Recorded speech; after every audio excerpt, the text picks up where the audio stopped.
अरे आप तो इस बार बोल रहे थे कि छठ में घर नहीं आ पाएंगे, गाड़ी घोड़ा नहीं मिल रहा है, कैसे आ गया? अरे गाड़ी घोड़ा नहीं मिल रहा था उससे क्या, छठ पूजा नहीं ना छोड़ सकते थे, आ गए ट्रकवे से।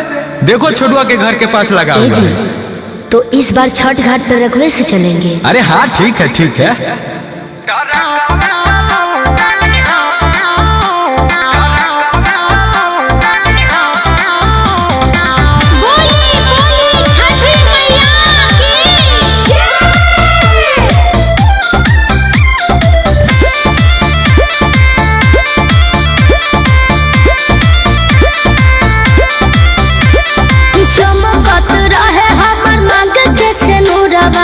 हंसी खुशी रहे परिवार, मंगता तने मंगनमा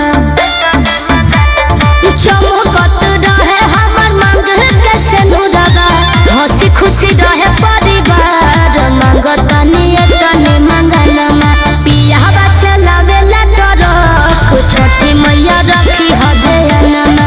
पियावा चलावेला ट्रक, छठी मैया रखी हदेनमा।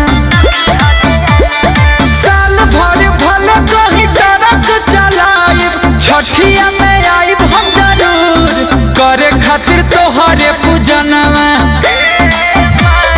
साल भर भले कहीं ट्रक चलाइब, छठिया में आइब हम जरूर, करे खातिर तोहरे पूजनवा। ट्रकवा चलाबा तनी हम, छठी मैया रखी हदेनवा। ट्रकवा चलाबा तनी हम, छठी मैया रखी हदेनवा।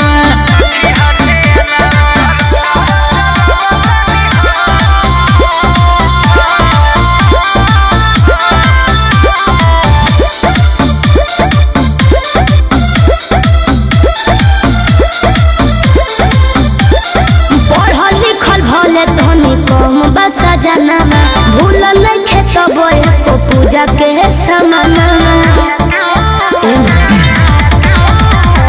रात दिन जिंदगी मोर कटेला रोड पर, हमारा ले रही है भैया खड़ा हर मोड़ पर। तोहरे आशीर्वाद से हम बनानी ड्राइवर, तू ही सहारा मैया मोर, तोरे से दुनिया जहानवा। ट्रकवा चलाबा तनी हम, छठी मैया रखी हदेनवा। ट्रकवा चलाबा तनी हम, छठी मैया रखी हदेनवा।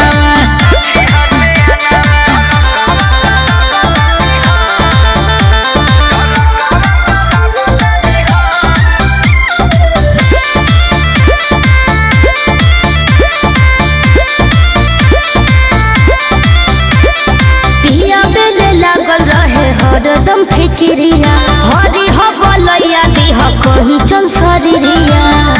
हे मन रक्षा कर लागल बानी सेवा में जितना बज्ञान हो, भूल चुक माफ करिहा बानी हम नादान हो।